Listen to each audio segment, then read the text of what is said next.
Well, hello, everyone. Go ahead and stand to your feet this morning. Welcome to Rancho. We're going to sing this first song. I love this song. This song is called Holy Water. If you know the words to this song, let's sing this out together. Come on.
Sing that to him, say it. I don't wanna abuse your grace. God, I need it every day. It's the only thing that ever really makes me wanna change. I don't wanna abuse your grace.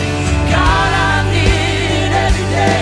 It's the only thing that ever really makes me wanna change. Your forgiveness.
I'm gonna tell you that now you know I really like that song. Now you know why.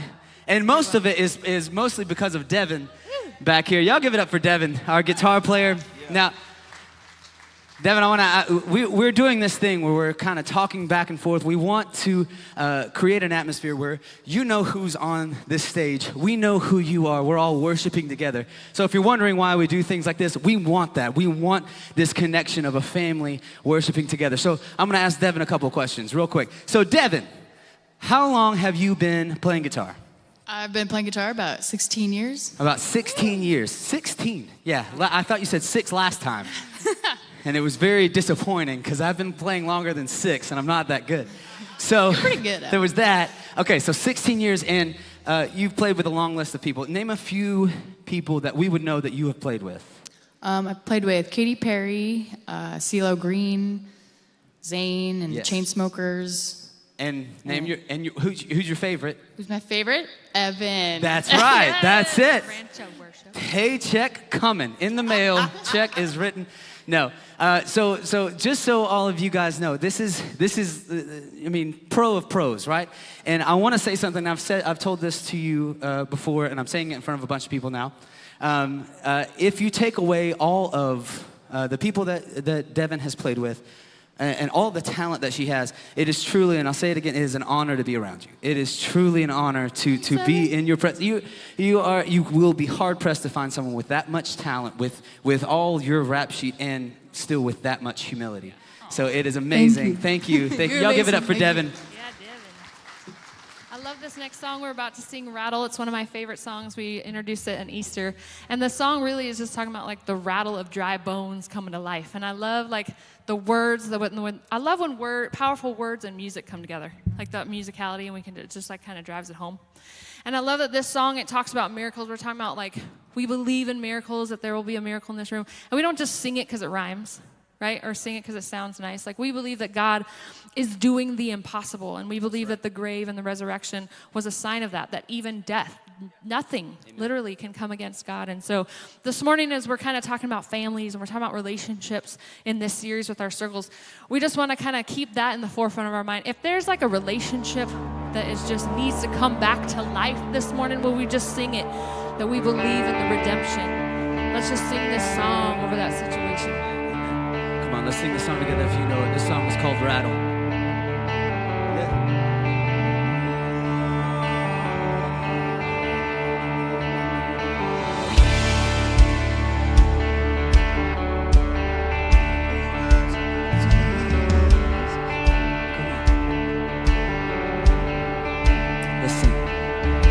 Saturday was silent, surely it was through. But since when has impossible ever stopped you? Friday's disappointment is Sunday's empty tomb. And since when has impossible ever stopped you? Let's sing. This is the sound of the dry bones rattling. This is the praise, make a dead man walk again. So open the grave, I'm coming out. I'm gonna live again. This is the sound of the dry bones rattling.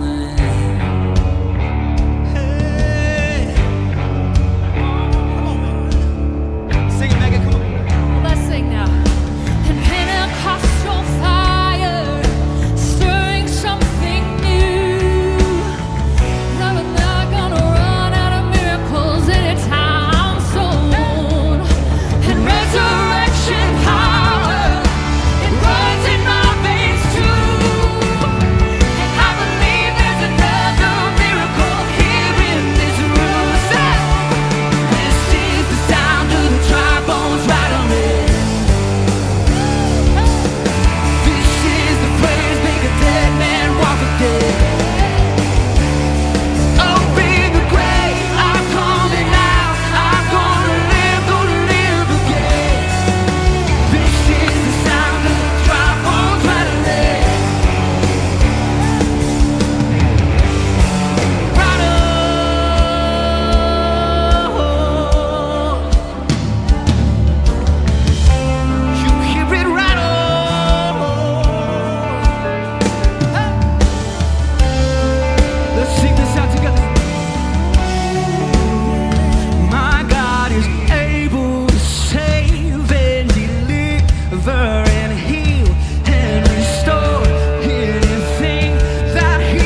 singing about as this good, good God who is in the business of doing the impossible and miracles. And we cannot, as a church, ignore the pain that is going on in this world. And we cannot stay silent about some of the things that are just unjust. And so, Dion, I just want to ask you this morning. For those of you that don't know, this is Dion. He's our justice pastor here at Rancho. And Dion, we just love you.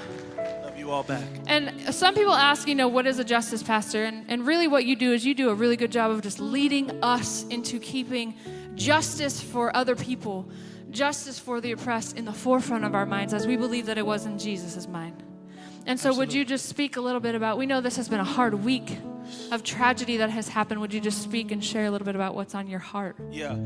Anybody who pays attention to anything media-wise or social media, we know that this has been a hard week and a half, 2 weeks in our nation. From the shootings that happened in Indianapolis and different people like Dante Wright passing, my heart just overflows and just is overwhelmed. And I just needed to turn to God, right? As I was thinking about the tragedy that happened in Indianapolis, the mother of the shooter wrote a letter to the audience, to everyone who was affected, and this is what she said. She said, "We are devastated at the loss of life caused as a result of Brandon's actions. Through the love of his family, we tried to get him the help he needed. Our sincerest and most heartfelt apologies go out to the victims of this senseless tragedy. We are so sorry for the pain and hurt being felt by the families and the entire Indianapolis community." And I was thinking about that, and I was like, what character, what peace, what clarity of mind to be able to address a whole city because of the pain that your son brought. And that is keeping up within the mind of God. And I just believe that the Holy Spirit gave her the words to say, because it's not an easy thing to recognize the pain that your son put on others and inflicted on others, and just took responsibility and said, I'm going to have an integrity in this moment. I just see her leaning on the word of God and leaning on the strength of God. And right now, I just want to offer this up to us as the people of God, that we have the answer. We have the balm of Gilead. We literally have the peace that this world is looking for. We literally carry the power of God in us. And I just want to, with you all, lift up these families in prayer and ask our God, the true and living God, to bless these people and to bless the families of these people. Matthew Alexander, Samaria Blackwell, who was 19 and the youngest of 4 siblings. The heartbreak her family must be feeling right now. Amir Jarrett Kaur Johal, Jasvinder Kaur, Amerjit Sekhan, Jaswinder Singh, Carly Smith, John Weisert. And I just think about the whole Sikh community that lost 4 people in this tragedy. And a lot of Sikhs have moved to that Indianapolis area to get jobs at this FedEx that this tragedy happened at. And a lot of times Sikhs are confused for Muslims because they wear the head wraps, but it's a totally different religion from a totally different part of the world. And I just know, because I know Jesus and because you know Jesus, we can pray for them. We can ask our God to comfort them and to give them peace, because he's the only one who can. And so as we mention those families, the whole praise team, instrumentalists, everybody in the church, let's just ask God to bless them right now.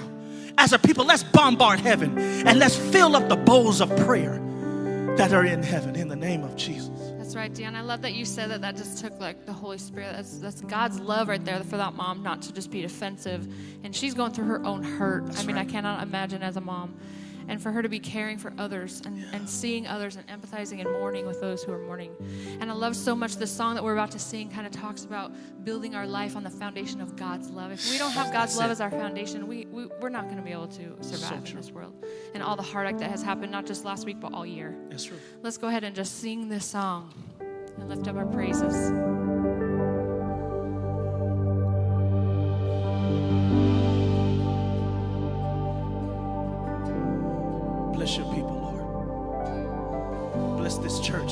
this nation.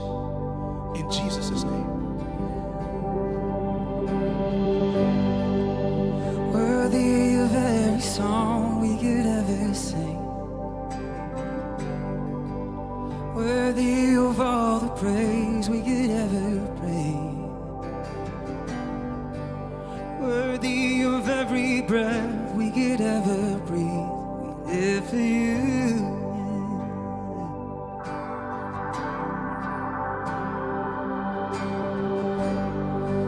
Jesus, the name above every other name.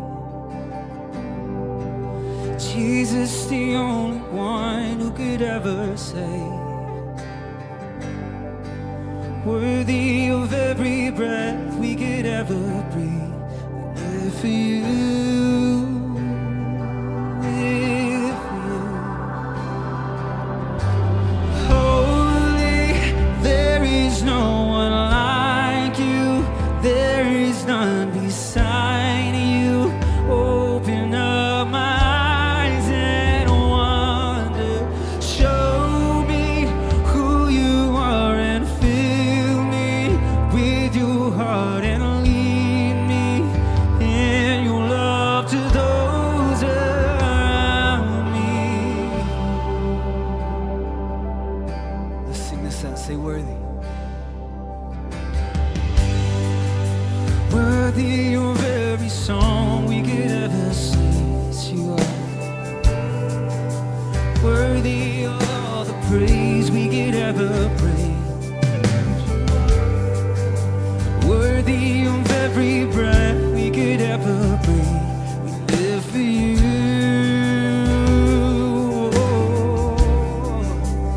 Say Jesus. Jesus, the name above every other name. Jesus, the only one who could ever save. Worthy of every breath we could ever breathe. We live for you, and oh, we live for you. Say holy, holy, there is no one like you. There is none beside you. Open up my eyes and wonder. Show me who you are and fill me with your heart and lead me in your love to those that say holy. Holy, there is no one like you. There is none beside you. Open up my eyes and wonder. Show me who you are and fill me with your heart and lead me in your love to those around me.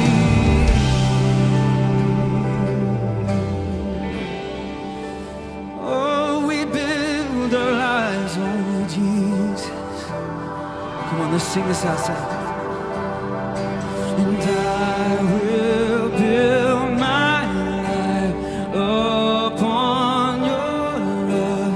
It is a firm foundation. I will put my trust in you alone, and I will not be shaken. Lift your voice. Build my life upon your love. It's a firm foundation. I will put my trust in you, Jesus.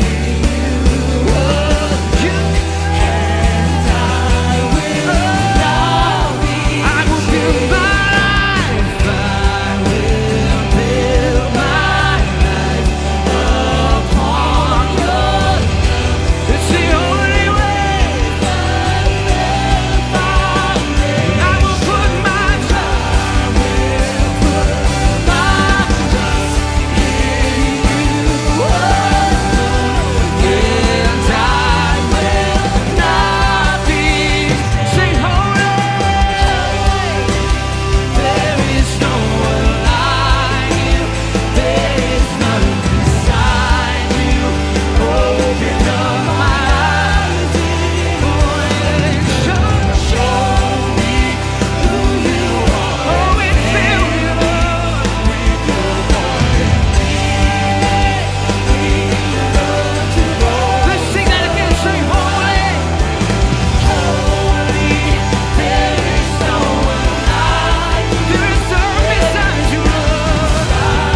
that we have your name as a firm foundation for our lives. That as we build the foundation of our life on your love, God,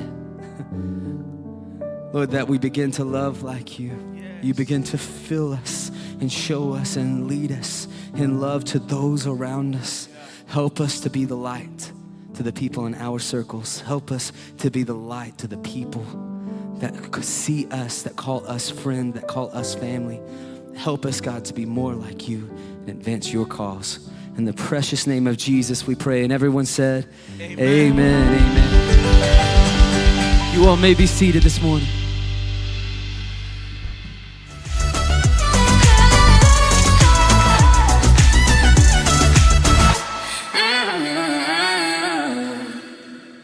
Yes, good morning, everybody. Good morning, Rancho. How are y'all doing this morning?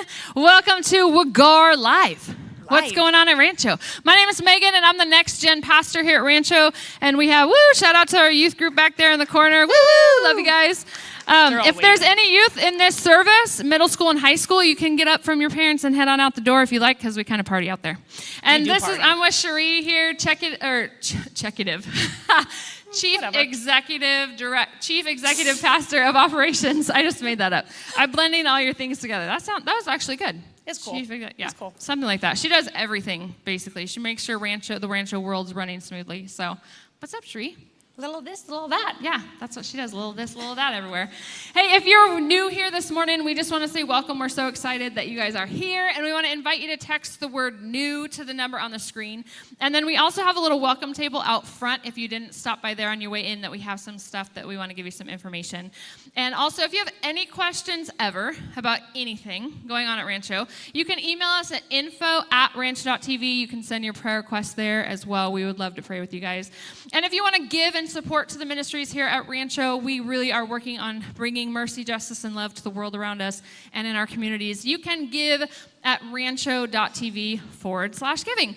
And the other thing that I want to just talk about Cherie a little bit is, Cherie, you're not just kind of running the world here, signing my checks, stuff like that, but you also have a huge heart for our special needs community, and just a huge heart to see just kind of that love brought to this community, that inclusiveness in this community that is sometimes shut out. Why don't you share a little bit more about that and then how we can come alongside you? Yeah, absolutely. So I do have a huge heart for the special needs ministry, and I'm so proud of Rancho because we are one of the few churches even around in this area that is able to have a special needs ministry.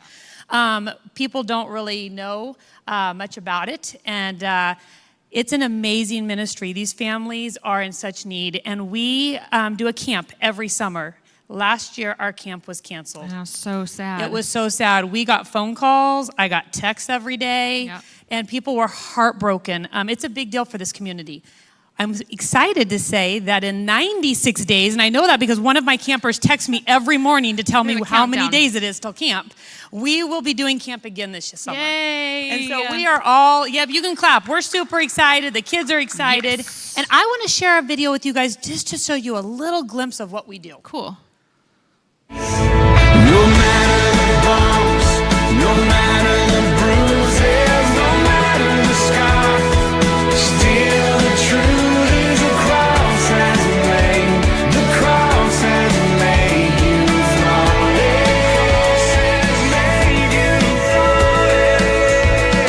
No matter the bumps, no matter the bruises, no matter the scars, still the truth is the cross has made, the cross has made you flawless. Oh, I love that. That's a beautiful video. So I don't think I can smile any bigger when I see that video and hear that song. They are flawless. We are all created in the image of God. That's right. And I think what people don't understand is that for families that are affected with disabilities, it's a 24/7 lifetime commitment. Yeah. So we usually have our kiddos, they get to 18, maybe to 16 if we don't really want them around, right? Yeah. And we kind of push them on out the door. These families, this is something that is every day for the rest of their life. We have a 92-year-old at camp that takes care of her 67-year-old Down syndrome son. Yeah. I mean, it's forever. It's a lot. So what we need help for camp this year. So you can partner with us, and there's a few ways you can do that. We need short-term missionaries. Woo. And it really is a missions trip. I will tell you that place is like heaven on earth. Yeah, and if I could fun. move there, I'm gone. Scott, I'm out. Once You I can can't. move there, I'm out. She can't. Megan says no. I say yes.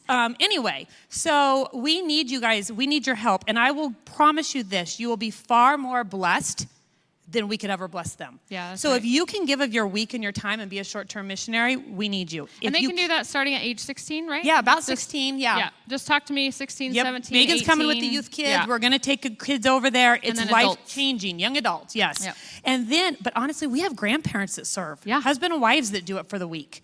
So we have that. We need donations for scholarships. Yeah, we need your money. Yeah, scholarships to help the STMs and to help the families get there. Yeah, for and sure. then last but not least, if you are a family that is affected by disabilities or you know someone, please go to our website, go to rancho.tv/Wagar, give them the information so they can register. It is life-changing. That week we take care of the whole family. Yeah, and how do they give? If you want to give, you can actually just write a check, drop it in the box when you're at the door, and just put Johnny and Friends or In the Special memo? Needs Camp in the memo. Cool. Yeah.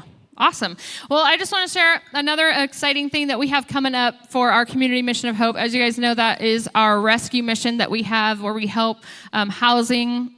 We help to house the homeless and also to end hunger. So we have a really cool event that's coming. It's our CMOH Walk to End Hunger, or roll. Yeah, we decided We we're think going to roller skate. We're going to roller skate, which we never do. So that I know, should be it's worth kind of coming out bumpy for down right there. Yeah. But it's going to be next Saturday, and everyone can come, and they're going to be walking through Old Town. It's going to be beautiful weather. It's going to be a great day to just kind of come out and show our support. You can register at ranch.tv/Wagar. Again, you can get all the details there on how to do that, and just it's a really great time to. We're going to have fun. I know, it's going to be tons of gonna fun. be fun. It's going to be fun. Live free, do good. Also, we're having, some of you guys might have seen, we have a big old diaper drive going on out there. We have a sign, we have like a big old crate. We are collecting diapers Lots for of them. one of my favorite ministries is My City Youth Ministry. It's an organization out in Hemet, just not too far down the road. And a lot of the kids there don't have the resources that we have here. There's a lot of poverty, a lot of gang violence, and just a lot of trauma that goes on with our kiddos. And so because of that, there are a lot more teen pregnancies that happen. And a lot of these youth start at 14 years old, and they become pregnant. Sometimes they get kicked out of their house because they're just not living in a healthy home to begin with. So one of the things My City Life Youth does, just one little aspect, and the reason we love them, is they have a mommy store. And they have a teen mom ministry. And so if you're a teen mom, you have nowhere to go. They kind of take you in and they kind of walk you through learning how to become a parent. And they have Bible studies and different things like that. So they really are just caring for these youth. And the cool thing is like when they bring home like a good report card or whatever, they get mommy bucks. And so the whole store is run on donations, but these kids have different ways, different things that they can do to earn these mommy bucks. And when they go into the store, there's like strollers and clothing and all of that stuff. But one of their biggest needs, of course, you guessed it, is diapers. So we want to bless the heck out of them. We do. So we want lots of diapers. Yeah. Size 3-4 is what I've heard is preferred, but Yeah. we'll take any. Yep. And we just want to bless them. We're going to deliver them right before Mother's Day. Awesome. And as Megan said, a lot of them are 14, 15-year-old kids that their parents have kicked them out of the house. So what's so cool about My City Youth is that they're actually teaching the kids to be parents. Yep. They're actually trying to give them a better start so these kids have a better foundation. Yeah. And so if you can help us bless these moms, so us moms, let's rally. Yes. And let's bless the young moms, right? Because this is something we can do. Yep. And we want you guys to come for the next 2 weeks with tons of diapers. Yeah. Right? It's just a super tangible way to really just be the hands and feet of Jesus for a hurting community. Correct. We have so much out here. Next time you're at Costco, make some room for a couple cases of diapers. Yeah, we want you to do more than one if you can. 2, Yeah. 3, and full boxes. Don't needy. split them open and take any out of there. Yes. And bring them out here, put them in the bin, take your picture in front of the screen, hashtag We Are Rancho on it, and let's just do this. Let's get excited. Yeah, let's get do some diapers roller out there. skating and Clean diaper diapers, clean driving diapers. and all of the good stuff. All right, well, we want to welcome on up Scott and Jenny to our stage. They're going to be given a little bit of a conversation here about, we're in our family circles messages. What's up, guys? Good to see you all. It sounds like we might take mercy, justice, and love pretty seriously, considering all we're doing. That's very here. You make me do it. So. exciting. Seriously, a lot of good stuff. There's one other thing going on that could be fun, and that is on May 16th. So we're going to have what I call sort of a family meeting. Put it on your calendar. You got to be there. We're going to be introducing Rancho 4.0, our grand reopening, which is actually May 23rd. So if you have any questions about, sort of where Rancho is going, our mission, our vision, what 2020 and 2021 has done in terms of shaping our church family and what we're going to do going forward, be there on May 16th. You can put out questions right now through this text number. You can text questions to 951-379-3795. If you have any questions about anything about where Rancho has been and where Rancho is going, put that on your calendar. It's going to be a very, very good time.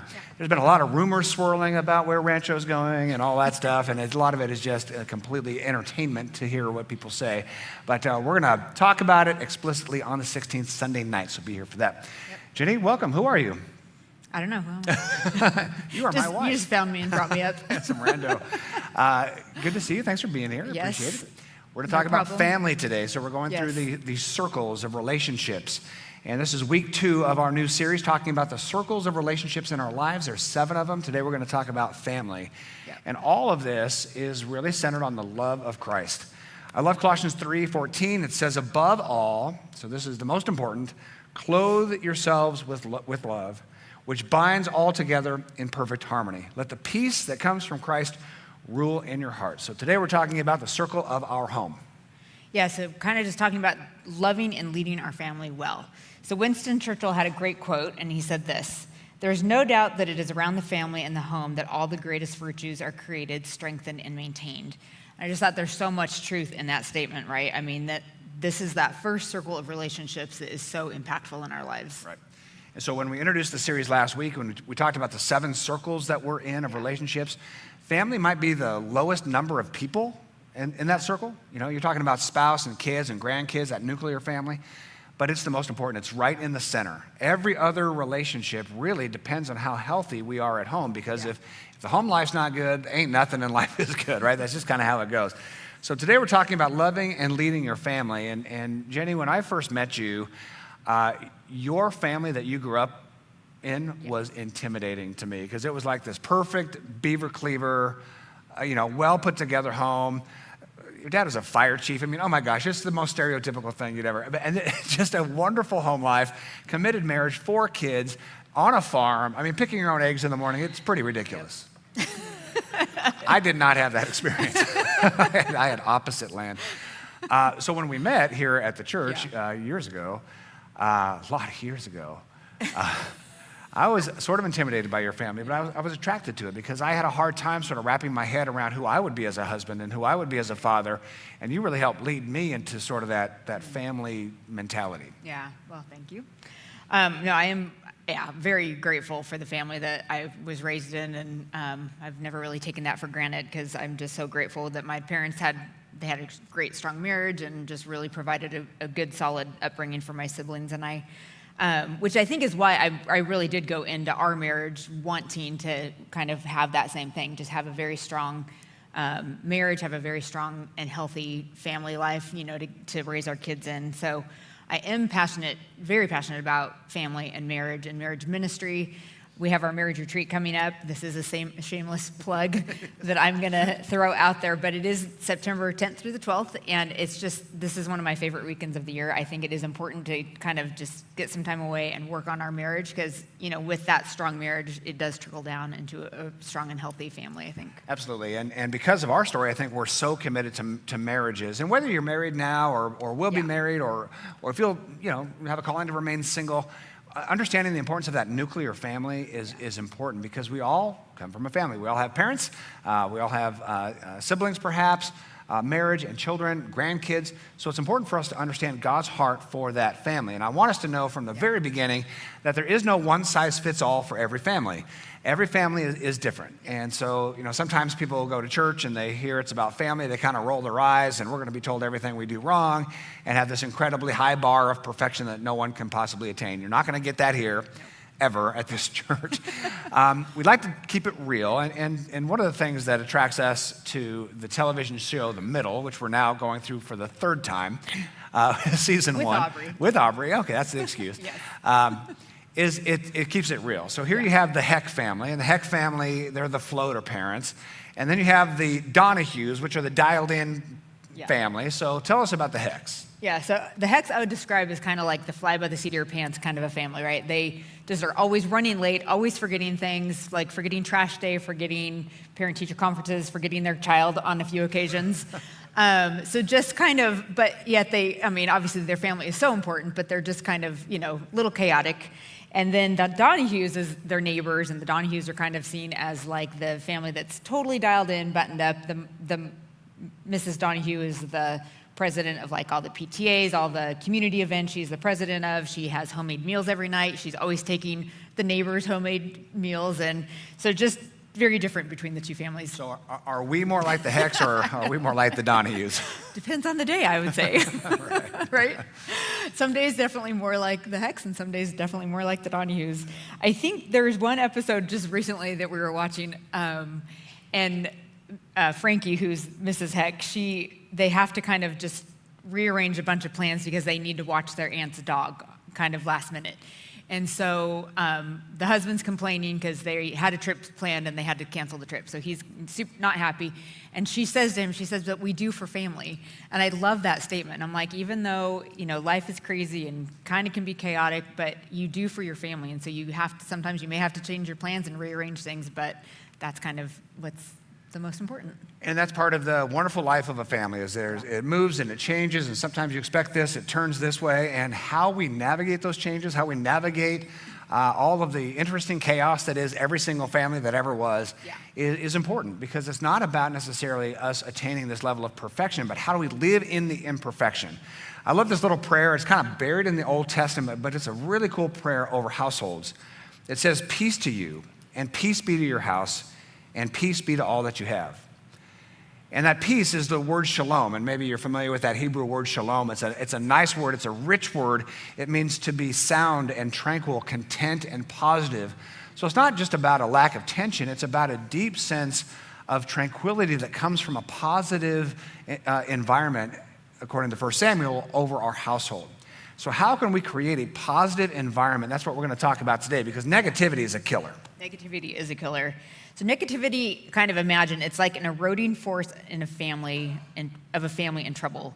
Little bits of negativity over time can build canyons between a marriage and between parents and kids, which we'll see like this visual right here that Scott's going to talk about a little bit. Take a look at this picture, and you see this incredible canyon. It's beautiful, right? But how was it made? It was made by a little trickle of water over millions of years, right? And so families are like that, where negativity can be a little trickle of water that does so much damage, just eroding the soul of a family.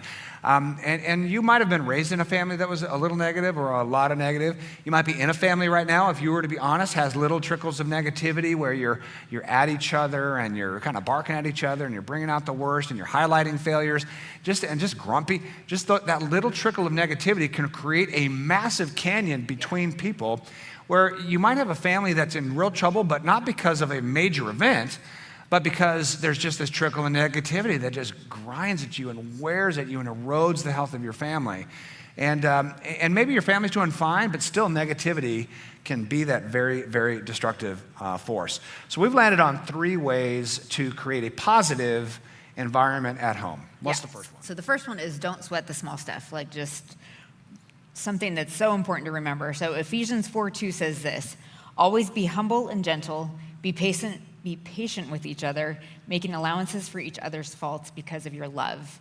I love that verse. So it's like, we need to be patient and humble and gentle with each other, but then that last part, but we need to make allowances for each other's faults, which I think that's really hard to do sometimes, it's right? It's really hard to do. So let's talk about that. It's actually shocking to read that passage. Now, wait a minute. I have to make an allowance for faults in my household? That means I'm going to give space for failure.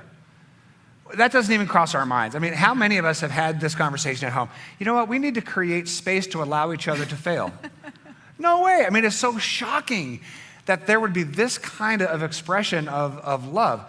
It's almost as though God allows us. He gives us space to fail because he knows we're not perfect.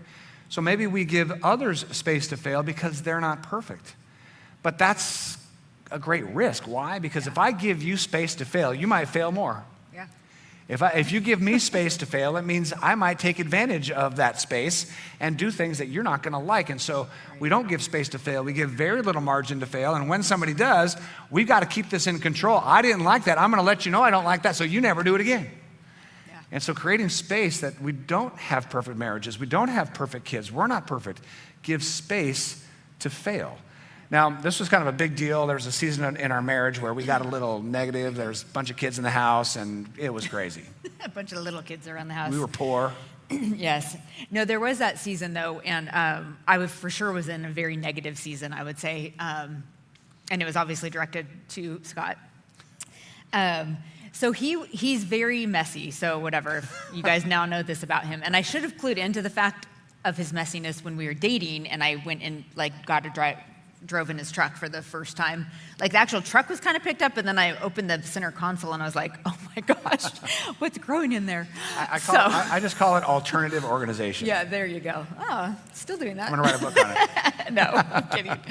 Anyway, so he's not as clean as I am. I kind of like, the house to be neat and tidy, but he didn't. So I would get very focused on all of the stuff that he was left out. And he left out a lot. Like, he would just leave clothes and shoes kind of everywhere. And so I was starting to get really nitpicky with that and just on him a lot about, you need to pick this up. Because I took it as he wasn't valuing what was important to me. And so that's why it became kind of a big deal in my mind. So in your mind, what I was doing was disrespectful to you and it discounted you and your values. And so you interpreted that as a big deal, and you responded as a big deal. In my head, I've been doing this my entire life. Right. This is a busy place. I'm making all kinds of excuses. Guys, you can use this. This is a busy place, and I thought, you know what? These shoes I'm going to wear tomorrow. Why take the 10 seconds and put them in the closet? I'm going to wear them tomorrow. They go on the side of the bed. What's the big deal, right? Same thing with, all kinds of. Anyway, I'm going to use it tomorrow. I'm going to wear it tomorrow. Who cares? Nobody's going to see this. Jenny's the kind of person that makes her bed every day. Yes. I would never make my bed once in my life. Nobody's going to see my bed. I'm getting right into it in a few hours. I don't need that. So truly, we think differently in that regard. So to me, I was operating like it was a little deal. To her, it was a big deal. She came at me like it was a big deal. So it built resentment in me. So now we're kind of at a war about this thing. Now, I had to realize that I was actually disrespecting her. I had to wake up to that. I was. I may not have intended that early, but I was. And so how we dealt with this, we're both now, taking this to a level 10 when really it could have been solved fairly early. And you actually solved it. You took the lead to solve this issue. Yeah, I remember like this very specific thought in my head. I'm like, okay, we have a good marriage, but we really don't have a great marriage. Like, because we were just kind of like, just nitpicking each other, I felt like a lot. And so we had gone to a conference in the season, and then I'd read a couple books on marriage and was like, okay, I just need to start making some changes. I need to let this go and not let this like bug me as much as it's bugging me. Because I knew I was kind of turning into that kind of that negative, nagging wife, and I'm like, I just don't like that about me. I don't want to be that. So I kind of stopped, and yeah. And I didn't tell him, though, I was stopping. She didn't tell me, which I wasn't happy about that you didn't tell me. But I noticed it. I remember the day I noticed it, we were in our bedroom at the foot of our bed. You came into the room. You saw, clothes. Picked up the clothes, took it in the closet, put it away, and walked out, and you didn't say a word. I thought I was going to catch holy heck. And you just walked out, and I thought to myself, darn it, she made a change to better our marriage. How dare she take the lead on that, And it was great, and I actually kind of softened, I think, at that point. I started making some changes. It was actually amazing, because then he kind of just started picking up his stuff without me even having to ask him. So it was a win-win. But you led with love, and that's the key. Yeah. You could have nagged me for the rest of my life about that stuff, and I don't think I would have ever changed, because resentments would have built. Right. Because now you're not valuing me, because it's a little thing. Why are you on me like? So this is this back and forth thing. You led with love, not sweating the small stuff, and I thought, you know what? Good for you. I'm going to make a few changes. And so she led that household in that way, which really helped end up making a better home. Yeah. This is true with kids as well. Mm-hmm. So we've got 4 kids. One of our twin boys, Tyler, He Hopefully is. Tyler's not watching. Yeah. Sorry if you are. He's a great kid. In sports, he was called Hoover behind the plate because he was a catcher and nothing would get by him. In football, he was a receiver and he had the best hands on the team. And yet he can't take a glass of water from one side of the room to the other without dropping it. No joke. He spills all the time. All the time. Like when he was little, every night at the dinner table. Like, Every and single night. we're not exaggerating. And it would just be, so we had a choice. Do we harp on him? Tyler, why'd you do that again? Why don't you be careful? You're never. Yeah. And after a while, we just realized that it's just gonna happen. What difference is it gonna make? We're not gonna make him feel bad. He spills something, he already feels bad. He's gotta clean it up. And so we started kind of making light of it. Totally. It's classic, Became a joke. Classic Tyler. That's what we say. Classic Tyler. Yeah. Let's help him pick it up. So that's a small thing, just big deal. So he spills every day. Big deal. And of course, he got better after his kind of early teenage years, but still, he spilled the other day. He's 21 years old. It's like, we all started busting up classic Tyler, right? I love how Colossians 3 puts it.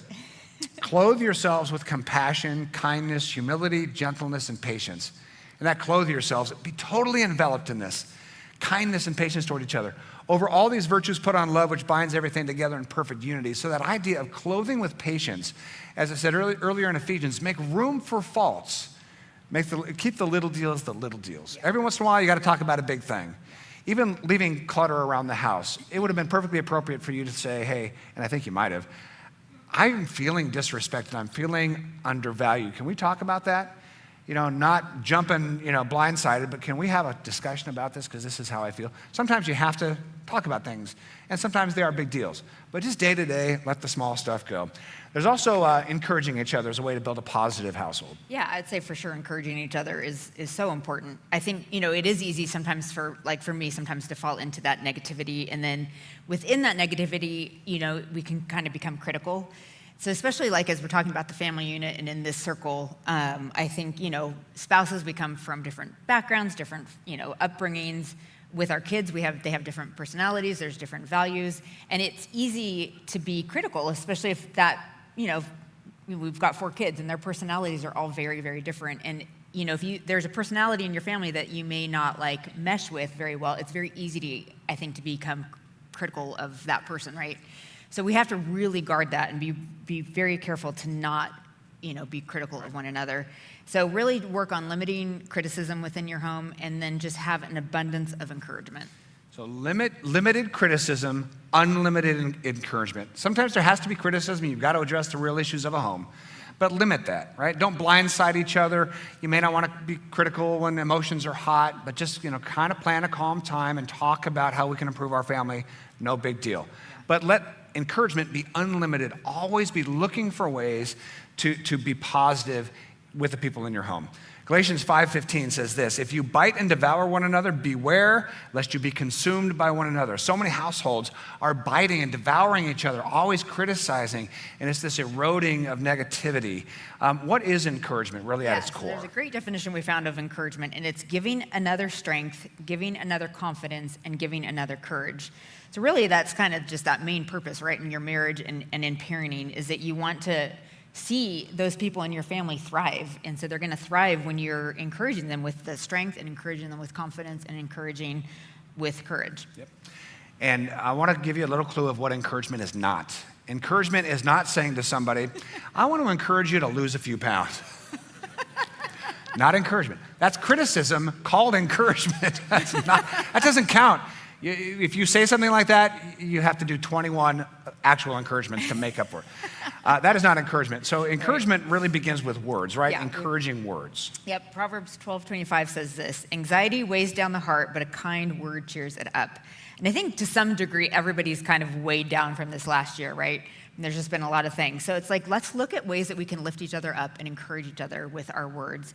So something we're gonna, kind of challenge is each day try to say 1 or 2 very nice and kind things to those people who are in your family. Right.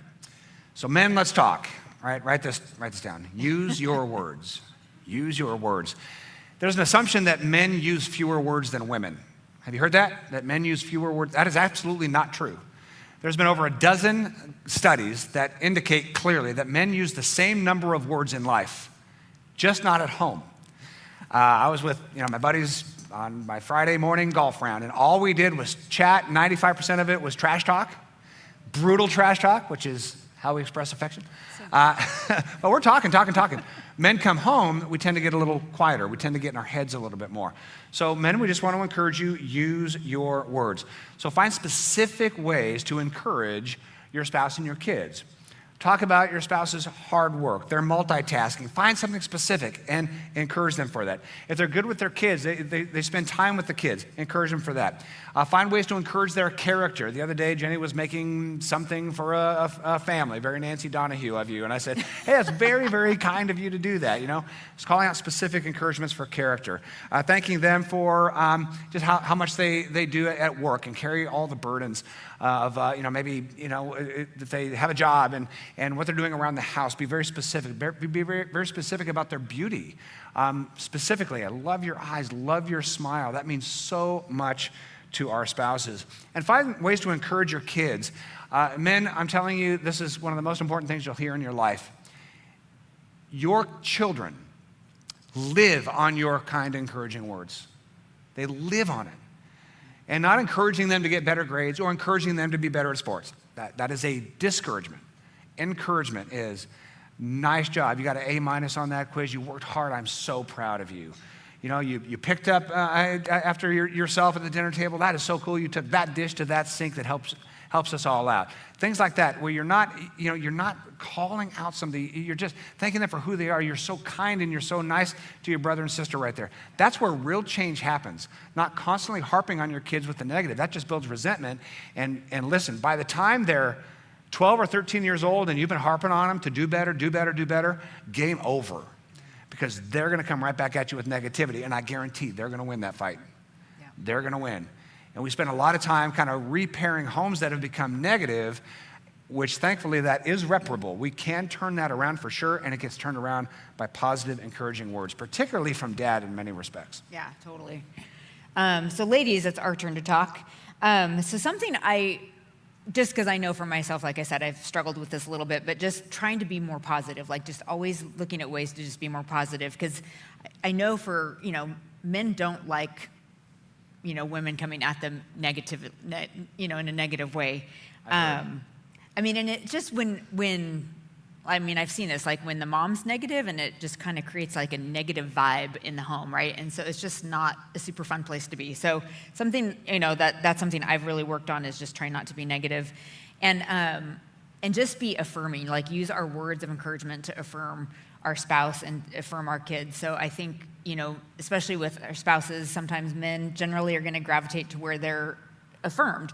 And so if, they're more affirmed at work or, with their friends, then they may gravitate and hang out more where they're going to be, affirmed. So just try to make sure that they're being affirmed at home. And that's something I did have to work on early on when our kids were little.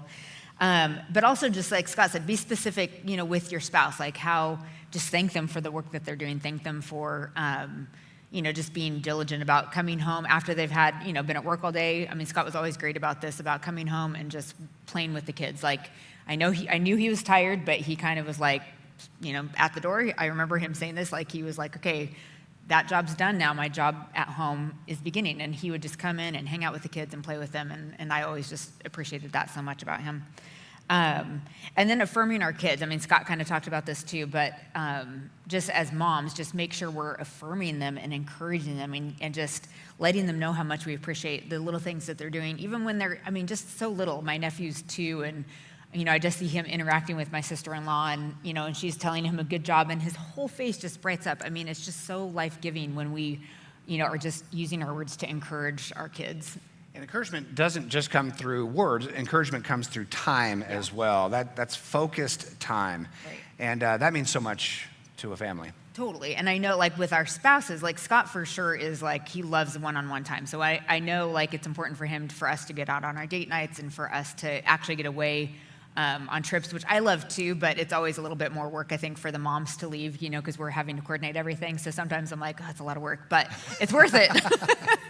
And I know it's a value for Scott. So you've probably all heard of the love languages. There's 5 love languages. Scott's for sure is quality time. So I know that that is a value for him, and I know that that will bring him encouragement when we, are together. And so I try to make that a priority in our And as somebody who's, born family, Jenny's encouragement is to spend time with all of us. And so for my 50th birthday, she planned a one-on-one get-together. Right. For her 50th birthday, which is coming up in about 12 and a half years, we planned a whole family trip, right? Yes. All 7 of us, including son-in-law. Yes. And so just trying to figure out what kind of time we value. Yeah. Same thing with the kids. Do the kids value all being together? Does one kid value that one-on-one? Just try to discern where the value of the other comes in terms of spending time. I love how Ephesians 5:15 puts it. Now, this is in the context of family. Be careful how you live. Make the most of every opportunity. And that's real key. We have a limited amount of time, especially with our kids. So really thinking through, how can I make the most of this time that I have with my kids, and plan that out. The final thing we want to talk about is having fun. That builds a positive family atmosphere as well. This is probably my favorite. I love this. I just think it's so important to create that fun. So in Ecclesiastes 8:15, I love this verse. It says this: so I recommend having fun, because there's nothing better for people in this world than to eat, drink, and enjoy life. That way they will experience some happiness along with all the hard work God has given them under the sun. I love that. Here's King Solomon, and he's at the end of his life. So the book of Ecclesiastes, just think of it as a grumpy old man on his porch. That's kind of what Ecclesiastes is all about. And every once in a while, he just says things that actually kind of ridiculous, that everything's in vain, nothing matters. That's a grumpy old man on his porch. But every once in a while, he looks back on his life and he says, you know what? This is what I've learned. And what does he say? Have fun. He says, life is full of toil. And we know that life is full of toil. Right? We live in a world that's in turmoil right now. Pastor Dion talked about some of the turmoil we're experiencing as a country. This world is kind of weighty. And so for us to, at home, say, we're going to have a good time. We're going to plan fun. Some of it's spontaneous, but we're going to plan this out as well. The pandemic, for some families, helped us to have some planned fun, because we're all kind of piled together over a period of months. And we decided to do something even around doing dishes. Yeah, so there's 7 now, at home during the pandemic, because everybody came home, including our son-in-law with April. So we, I think it was one of the boys' idea, but we decided we like the TV show Survivor. So we decided to turn dishes, the evening dishes, into like a Survivor game. Yeah, sorry. Having a hard time getting my words out. So we, every night we'd have tribal council, and so the kids would kind of vote on who was gonna have to do dishes that night. And so they were forming little alliances during the week. And we just had a ton of fun. It took a lot of time, but we had a lot of time, right? And so, but we just had a lot of fun. You go to a room, a camera would be going, you write down the name, and then we'd watch it was a whole video production. It took us about a half an hour to find out who was doing dishes that night. Right. And then the person who didn't get voted all week had the next week off. Right, they had the next week off. Right. And guess who never did dishes the entire time? Because Aubrey felt bad and didn't want to ever vote him out. Don't blame on Aubrey. Never did Don't blame dishes. it on Aubrey. And it made the other kids so mad. But just have fun. Have fun. That could be so important. Well, Jenny, it's been good. Yes, Don't sweat the small stuff. Encouraging words, encouraging time, and have fun. Thank you so much. Yep. Appreciate it, Jenny. The band is going to come up, and we're going to close with a final song. And that final song is such a good message for us, that love is not a fight, but love is worth fighting for. And so as they come up and join us today, just think through this. Think through this message, that love is worth fighting for, because this stuff isn't easy. Not sweating the small stuff isn't easy. Encouraging words isn't easy. We've got to kind of build new habits, right? Build new ways around the family. It's not easy planning fun when our life is up to here with a bunch of stuff. But what our world needs more than anything else is a positive family.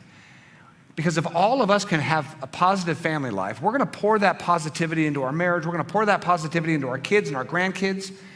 And that will create a positivity that goes to our friends and our workplace and our church, and it will go to our community and eventually go to our world. And that's the track we're following through this Circle series, because Jesus has a vision of love changing the world. He modeled that in his own life. He lived a life of love. He lived a life of sacrifice, living for the benefit of others. It even cost him his life. But it was love that rose Jesus from the dead, and his love is in us now, and it begins at home. It begins at home. So love, in fact, is worth fighting for. Take a listen.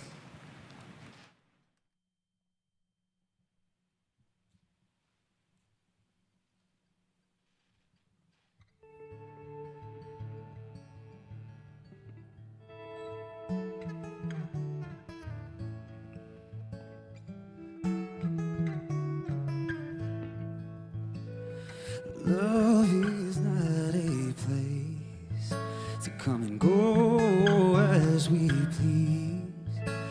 It's a house we enter in and then commit to never leave.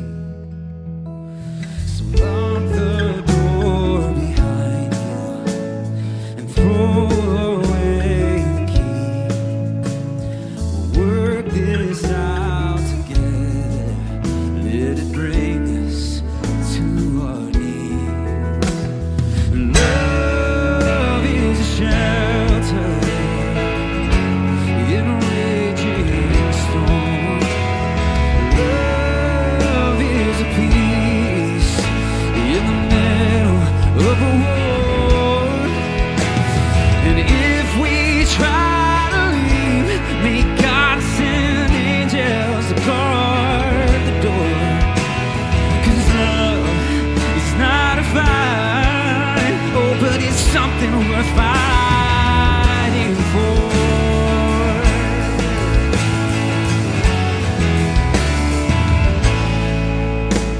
To some, love is a word they can't fall into. But when they're falling out, keeping that word is hard to do. Love is a shelter in a raging storm. Love is a peace in the middle of a war. And if we try to leave, may God send angels to guard the door. 'Cause love is not a fight, oh, but it's something worth fighting for.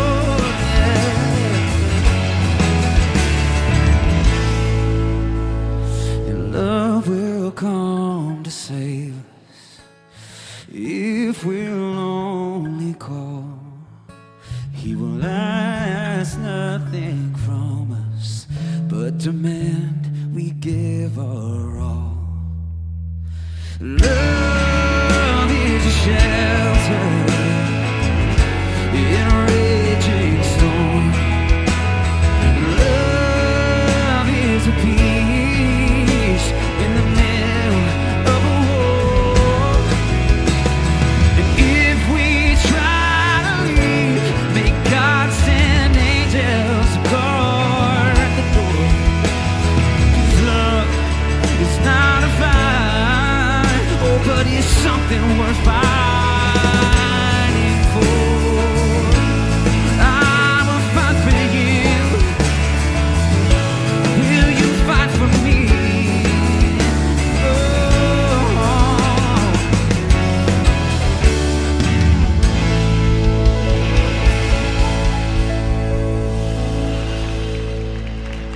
Thank you so much. I literally just got word from Pastor Dion that there's another shooting in Texas. And I don't know any details, but this just has to stop. We are such a violent people. America is a violent, violent nation. Violence in our streets, violence in our cities, murder rates. This has to stop.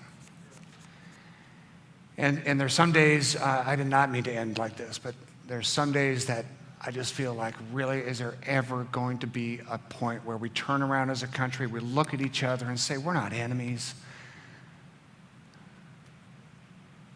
We have different politics, different ethnic backgrounds, but we're not enemies. We're brothers, we're sisters, we're Americans. God's a God of love. You know, can't we just pull this together? And that includes all kinds of issues when it comes to this level of violence. It includes how we just love the mentally ill and care for the mentally ill, how we handle racial tensions, political tensions, community tensions. Love is worth fighting for. And we talked about that being, you know, first in our homes, and that is true. But it has to get to the streets of America. It has to get to the lives of people